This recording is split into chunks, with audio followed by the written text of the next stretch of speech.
Blackwater, G4S, Z Services, formerly known as Blackwater Worldwide, formerly known as Blackwater USA. All of these names belong to private military companies, private armies for hire. In the past, mercenaries were individuals who fought for money. They were employed by states or non-state actors, but they were individuals.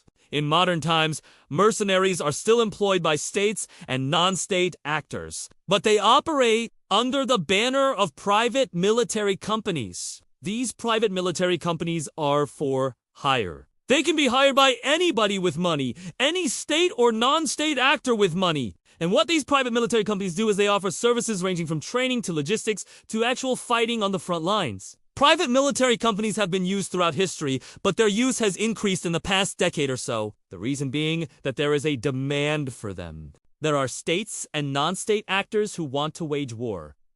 But either QAUN afford to raise large armies, or do we want to get their hands dirty. So to outsource the violence, so to speak, they hire private military companies. These private military companies are most active in Africa and the Middle East, but their reach is growing. And important to understand how these private military companies operate, because they operate in a legal gray area. To be more specific, they exist in a legal gray area. What I mean by this is that there are very few international laws governing private military companies, and this is by design.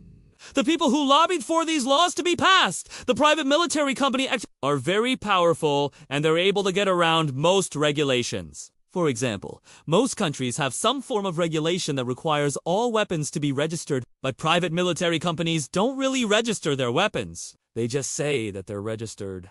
And even if they are registered, it's very easy to get new weapons off the books. It's also very easy for them to get new personnel. There are very few requirements to become a private military contractor. You can literally Google how to become a private military contractor, and you'll find all sorts of courses online that will teach you how to do it. And after that, you can just sign up, and you're in. There's no real screening process. Anybody can become a private military contractor.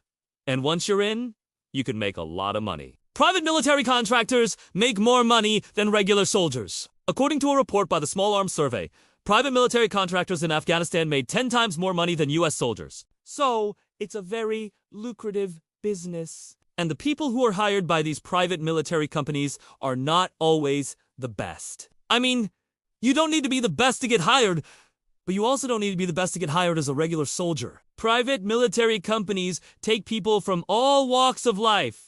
They take former soldiers, sure, but they also take people with experience in logistics, in construction, in engineering, in education. I mean, you name it. Private military companies have a lot of different jobs, and if you have experience in anything, then there's a good chance that you could get hired by a private military company.